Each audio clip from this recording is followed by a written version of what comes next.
Hey everybody, welcome back for another week, and here we are, week four. And that waterfall behind you there, that's just a couple of hours away from where I live.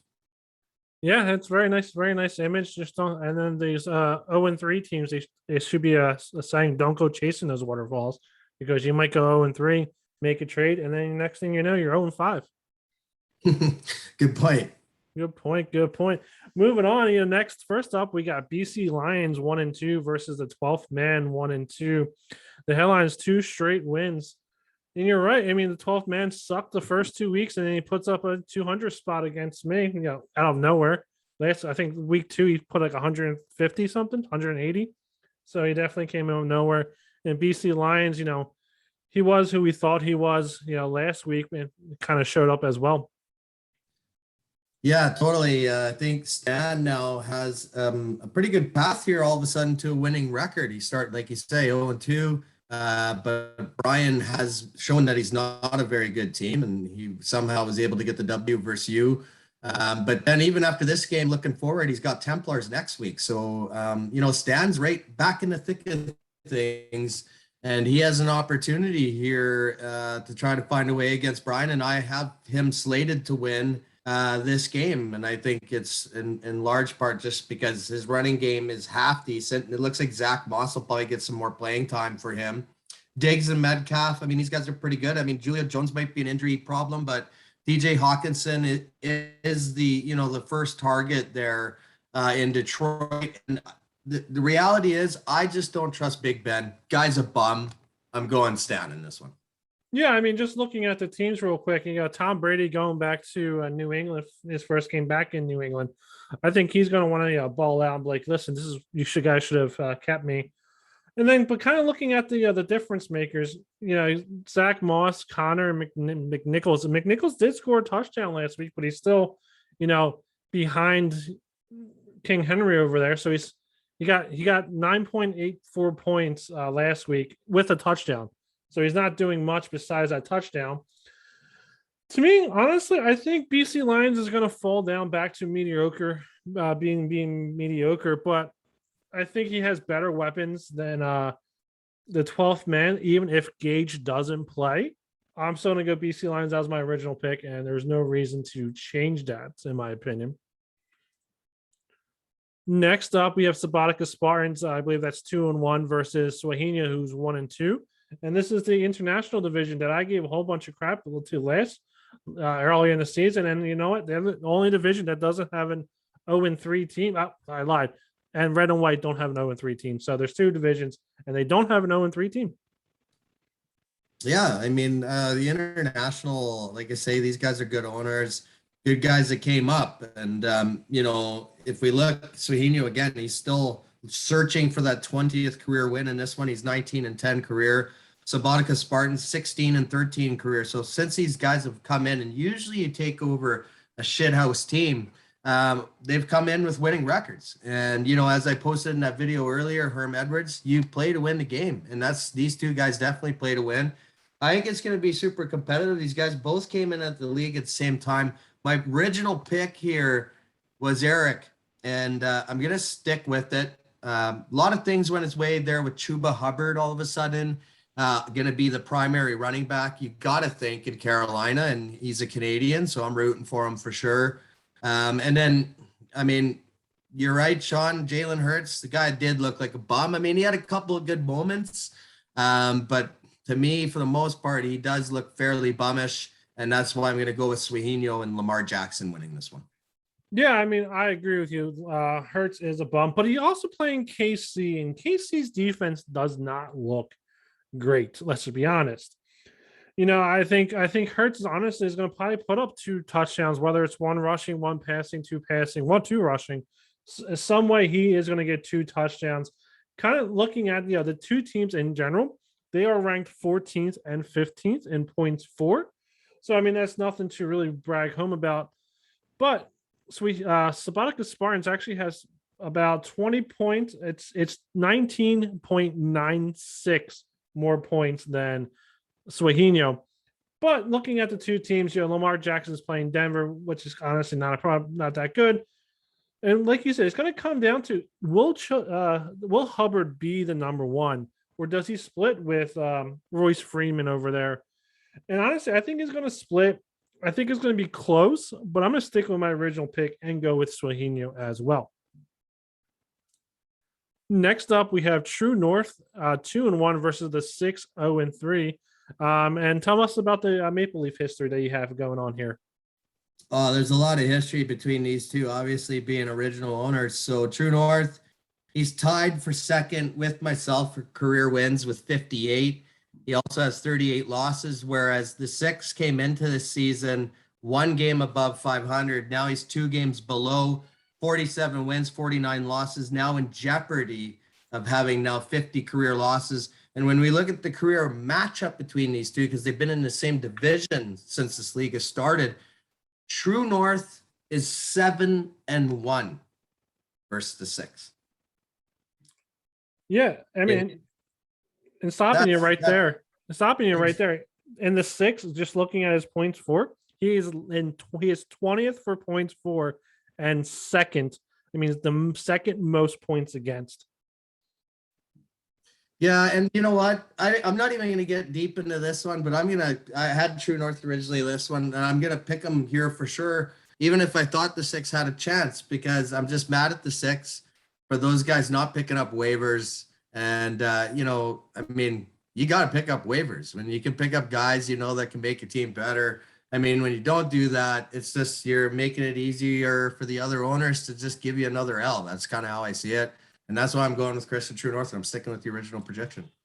Yeah, I mean that's a good point. I mean, if you're 0-3, you don't want to fall. Why aren't you trying to pick up somebody? Even I in Dynasty who's 0-3, and I picked up Tremble for a tight end, because obviously my tight ends in Dynasty are trash.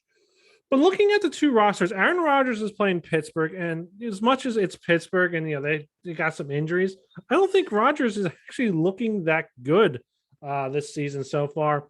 And the Six has Justin Fields playing Detroit. We know what Detroit did against Lamar Jackson last week, but I think Fields is actually going to have a pretty decent day. Looking at the running backs are pretty even. Mixon, Michelle, and Pollard versus Elliott, Gibson, and Jamal Williams. To me, that's a pretty wash. Looking at the wide receivers, you go Devonta Smith, Chenault, and Sutton versus Lazard, Ridley, and Brown. And honestly, that to me is the biggest question mark. Will AJ Brown play this week, or is he going to be out? And if he's out, True North has it. If AJ Brown is in, it's going to be close. I originally had the Six winning this. Honestly, I thought about changing it, and I thought about not changing it. I am going to change it. I am switching over to True North to win it.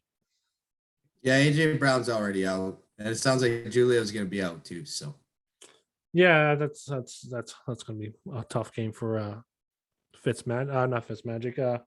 Wow, I can't even think who the hell quarterback is. Tannehill. There you go. Thank you very much. Yeah, it's going to be bad for Tannehill. So next up, you got Billsy Bob 0-3 versus Canadian Guy 2-1. Is a statement game potential.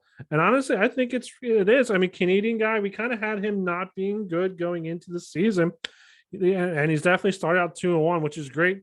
And Billsy Bob, he's a guy that I had going mediocre. I actually had him going 10-3. And he is definitely not living up to that potential of 10-3, and he is looking horrible. And if honestly Canadian Guy goes to 3-1, I think we need to look out. I think this is a statement game for Norm and Canadian Guy here to say, hey, you guys, pissed me off, and watch out. I'm definitely coming for you guys this season. Yeah, I think you're right. The potential's there, but guess what? It's not going to happen. I got Billsy Bob's winning this. And, when I look at the career records for these two guys, they're the two worst owners on record career-wise. Canadian Guy, 8-21, 276 win percentage. Billsy Bob's 22-46, 324 win percentage. Again, a part of not picking up a waiver to help your team, to make it better. And that said, though, I'm still going to give it to Billsy Bob's here, just because with Canadian Guy, things are getting worse. What do I mean by that? KJ Hamler goes down. He's done for the year. I saw he picked up Kendall Hinton as maybe a potential replacement. That's obviously not going to cut it, I feel. Even though when you look at Billsy Bob's side, we were all like in a panic about Jamar Chase and the preseason and everything else. But Jamar Chase, obviously 2 touchdowns last week, and he's looking pretty good. The guy I said, oh, you can get him for nothing, Robbie Anderson. He's the guy that's been underperforming on Billsy Bob's team. But I think the running game is better for Billsy Bob's, and that's the edge I give him. And I'm sticking with Billsy Bob's to get his first win of the year. Yeah, I mean that's good. That's good to say. But Billsy Bob is 17th in points for, where a Canadian guy is 9th. So I mean, they're definitely, and they're about 100 points. It's like 90 some points difference. But looking at the two teams though, and honestly, you brought up the running backs. Patrick Mahomes is playing the Philadelphia Eagles defense, and we all saw what Dak Prescott did last week against that horrible, horrible, horrible Eagles secondary. Mahomes might throw 7 touchdown passes this game. It's possible. And Jared Goff is Jared Goff. Let's see, he might throw up 1-2 touchdowns. And honestly, I think the difference between the two teams is going to be what does Mahomes do versus everybody else on Billsy Bob's team. And like you said, Robbie Anderson is, a bum. Ronald Jones is also a bum, and they both play for Billsy Bob. And honestly, I'm trying to actually see while I'm speaking who I actually picked to win this real quick. I actually picked Canadian guy to lose, and I am changing it to Canadian guy winning. Next up, you have Templars 0-3 versus Ottomans Prime 1-2, Battle of the Duds. And we all know, I think in Dynasty, Robert gave that giant speech about how he wasn't, losing and how he's passionate and everything like that. But then you go in and not put a waiver wire request in, and then it's kind of like, Exactly. Right. Like, you've been trending in the wrong direction for a reason for a while here. And, it's not a secret. You just got to log in for about 15 minutes. What is it, Tuesday evening, and just look at the latest news and get a good player. He's been stuck at 40 career wins. He's 40-56 career, Robert is. And obviously Ottomans Prime just starting his career here. But, when I look at the matchup, I had Templars originally winning this one. And it's a tough one to call because, Dak does look good. And, the other thing is, how healthy is Delvin Cook? So how much of a role is Alexander Madison going to have, for Robert? But on the other side, this is where things get interesting. Ottomans Prime, Kyler Murray, I mean, that was an absolute steal I feel he got in that trade. But he's in LA, and we know what LA is like and what their defense is like. And I think for that reason, I'm actually going to stick with Templars. We give him a hard time, but I think he's going to find a way to get his first win, and he should against a new owner in Ottomans Prime. Yeah, I mean, that's definitely all valid points. As you said, Prescott, Madison, CeeDee Lamb, and Ruggs, because it looks like Ruggs is Derek Carr's favorite target now. But looking at the two teams, just in comparison, Ottomans Prime is 18th in points for. Templars is 16th in points for. 16.19 points difference in between the two teams. And looking at the teams, they're both mediocre at best. And I originally had Templars losing this game, just for the fact that I thought Ottomans Prime's teams was a little better. And then, to me, and it's going to come down to one player that's going to win this game for Ottomans Prime, I am going to stick with Ottomans Prime winning. Is can Marquise Brown actually catch a ball? Because he dropped 2 passes that should have been touchdowns. And that would have been 14 extra points for him right there, which would have covered, the difference between the two teams. And I am going to stick with Ottomans Prime for the win. Next up, you have Deuce Bombers versus Fallen Misfits. It's American Beauty. And then there's only a couple words I want to hear you say, Commission, is Deuce Bombers is going to win. Well, I was actually going to say this was going to be my shocker, but guess what? I originally had Deuce Bombers to win. And guess what? Maybe it's a bit of a shocker, but I'm going to stick with Deuce Bombers. And there's a couple of reasons why. Number one, and it all hinges on Delvin Cook playing. He's got to have Delvin Cook in. I think that's going to be critical. Matthew Stafford against Arizona, that one can turn it possibly into another shootout with Kyler Murray there. Mike Evans going into New England, I have a feeling he's going to be the beneficiary of some touchdowns in that return game for Brady. The other big one, Tommy Tremble. This guy's the new TE1 in Carolina. That's why the guy on the other side, your guy, Dan Arnold, became expendable. And for you, Dan Arnold's going into a new offense. Guess what? Likely, probably not going to get too many targets in a row because he doesn't even know that offense yet.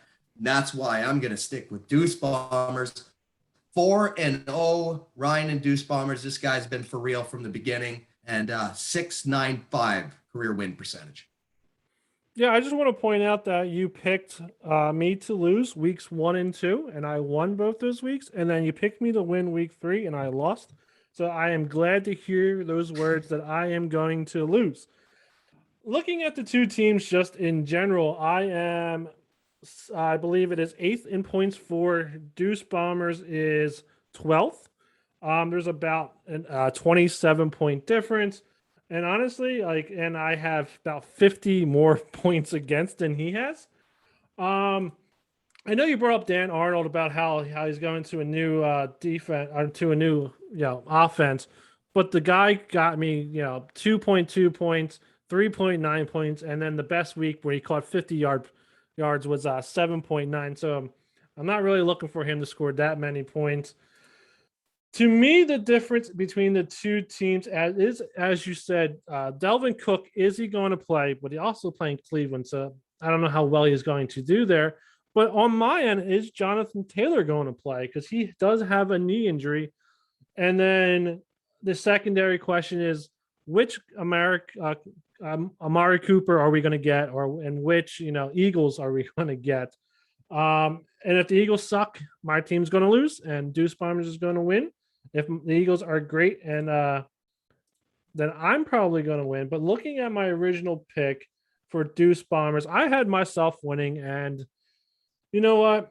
I'm going to stick with myself winning. Why the hell not? It's going to be close, and I am excited to see this matchup between Ryan and I. Actually, I got to tell because you guys is 5-2 career versus you, by the way. Yeah, I figured as much. So the next up is Storm 3-0 versus Green Lightning. That's 1-2, and Storm is going to be 4-0. And I don't even care who's on her team. I had her going 5-0, and I am just going to say yes. She's going to go 4-0. Wow, that's crazy. I mean, I know you were high on her, obviously, when I wasn't as high on her. Lucas just finally got that 50th career win. He's 50-46. Lifetime Storm 54-42, and clearly these guys have a history playing in the same division from the get-go. And Storm's dominated so far. They've played 9 times. It's 6-3 for Storm versus Lucas. I think there's a lot of factors going into this one, and I think the big factors for me is the injuries again on both sides. Gronk, we saw it sounds like he's going to be ready, and I think Gronk obviously is going to want to play that game because I think a lot of those guys don't actually like Bill Belichick. And then Tyler Lockett, that looked like a kind of a freaky knee injury there the other week. And then Deontay Johnson, is he coming in for Lucas? That's going to be the big question mark for me as well. I think for Krista to win, she has to have a huge game from King Henry. That's really what I think it comes down to, because I think Lucas's overall team's a little bit better. I originally had Lucas to win this one. I do really like Krista, but I'm going to give it to Lucas just because of all those people who didn't put the waiver claim in. He got Westbrook, Ikeen, I think his name is, out of Tennessee. This guy could be getting the most targets this week against a very bad New York Jets team. Great waiver wire pickup. Could give him the W this week. I'm going to stick with it. Yeah. However, if you watch the Jets versus the Broncos game, honestly, I thought, Teddy Bridgewater was going to throw 3 touchdown passes, but then they would get, throw the ball deep. The Jets were playing 2 safeties high. They were tackling on the 5 to the 1 yard line, and then you're going to pound the ball with King Henry into the end zone. And I think King Henry is going to have a hell of a game. And I think he's going to put up 4 rushing touchdowns against the horrible Jets. And kind of looking at the defenses, the Chargers are playing the Raiders, and then the Panthers are playing Dallas. I think the Panthers defense is just better than the Chargers versus the Raiders. I think she's going to get more points there. And Gronk's going to play. He's going to want to play the Patriots. Let's be honest. And Goddard versus KC, I think it's actually a good matchup, even if Hurts sucks. I think he's definitely going to get her some points there. And Ronald Moore, I think, is going to have a bounce back game because he did crap last week and she still scored like 280 some points. But that's neither here nor there. And I originally had her winning. Like I said, I had her going 5-0, and I am still going to get her the win here. We should point out too, she's dominating the points for lead right now. And yep, she is number 1, and she is up by about 46 points over Bare Naked Ladies. And that's that you get your money back if you get most points. So yep. Yeah, I mean, and the third place team, she's up by 123.78 points, something like that. So yeah, she definitely has the edge in points for so far this season. Next up, we got Fighting Geese 1-2 versus Too Good for a Name 2-1, and it is the Battle of the International. And I'm really surprised how horrible, I don't want to say horrible because it's not, her team isn't horrible, but how bad Susie's team is underperforming this so far this 3 weeks into the season.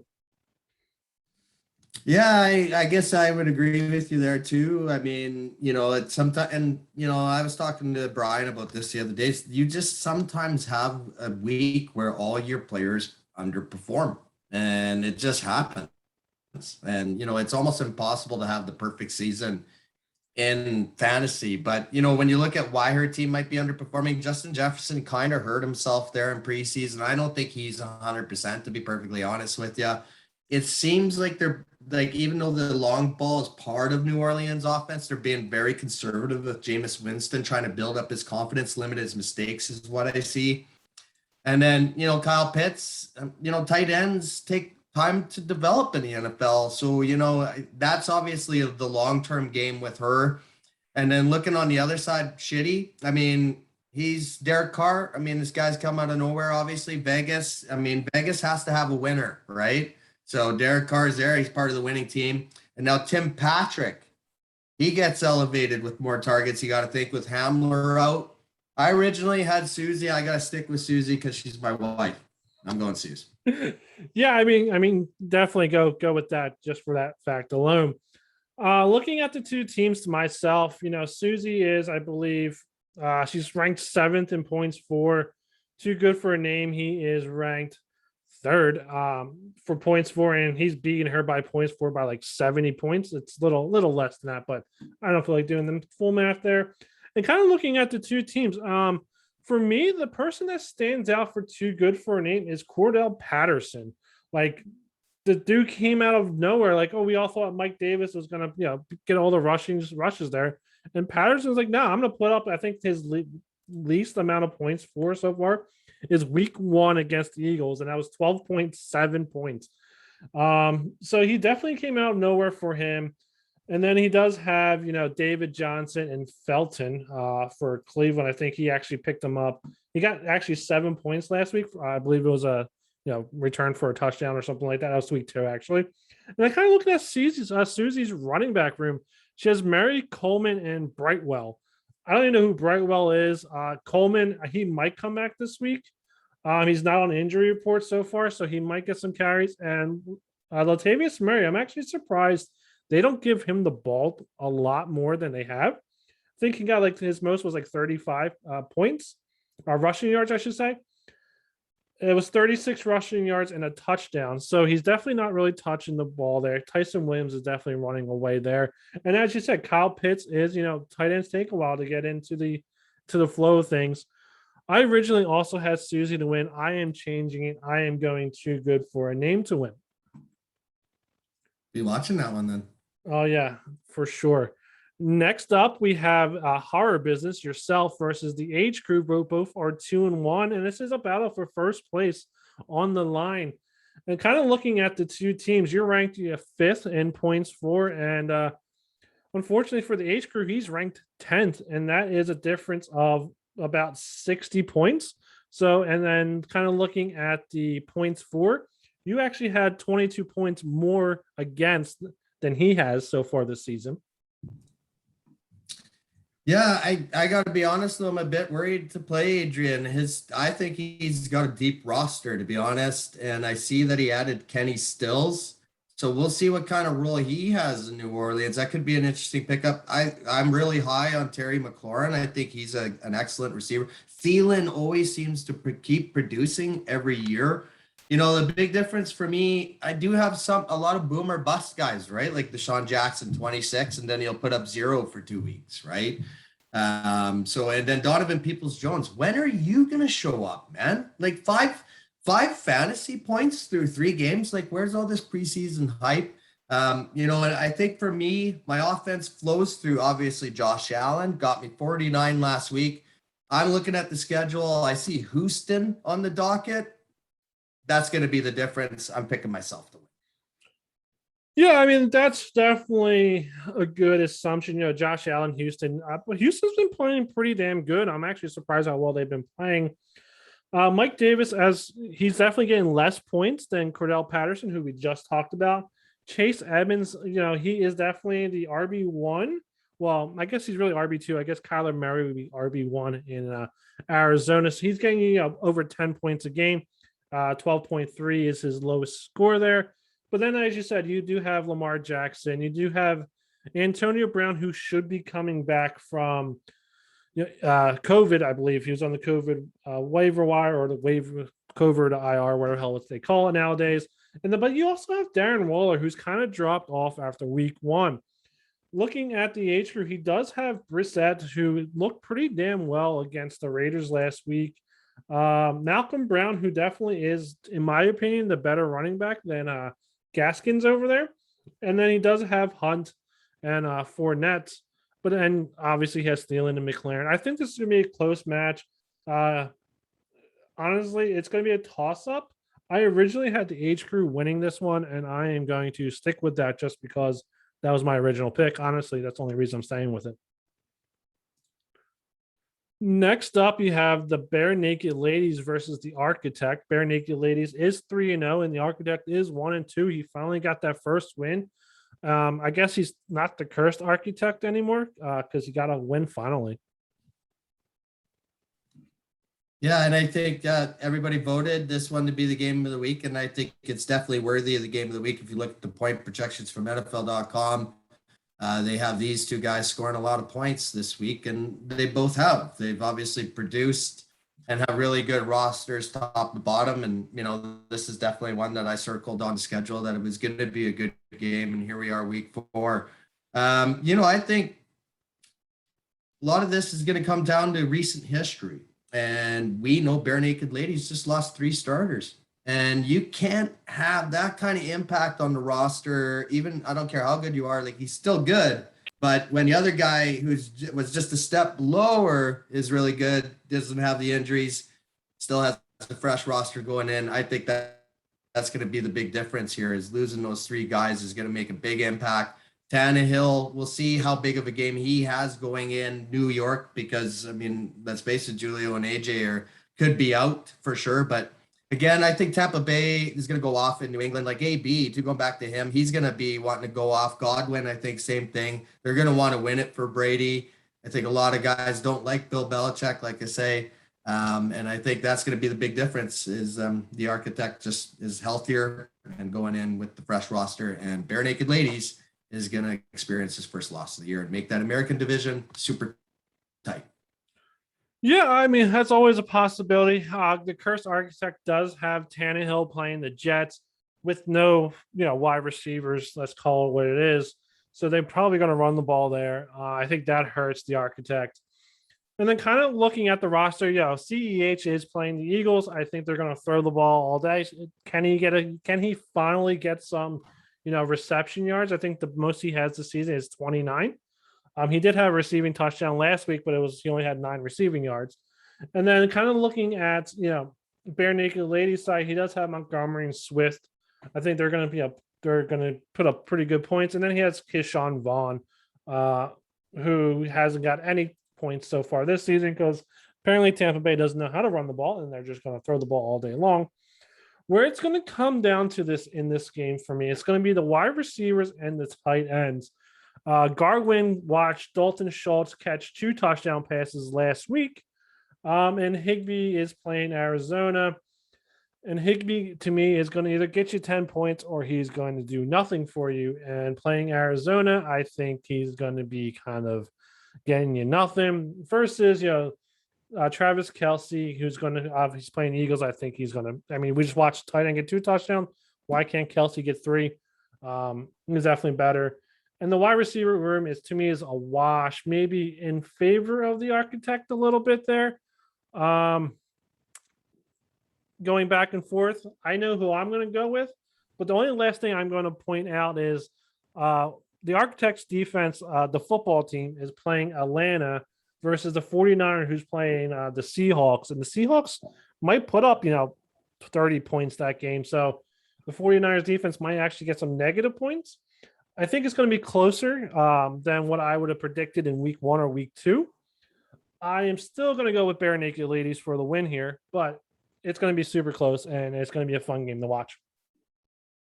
Washington football team's been a bust, though, to be honest. 31st in fantasy so far this season when they were projected by most fantasy football analyst experts to be first place defense this year. So. And Atlanta just barely beat the Giants last week though as well. No, they're not very good for sure, but that Washington defense just hasn't showed up. For sure. So I'm definitely excited to watch that as well. All right. So, thoughts from the crowd today? We are guaranteeing victory. All right. Guaranteed victory. I love it. I'm one with the curse. The curse is one with me. Well, just remember, I already said it from the get-go. Deuce is the class of the division anyway, and he's proved it already so far.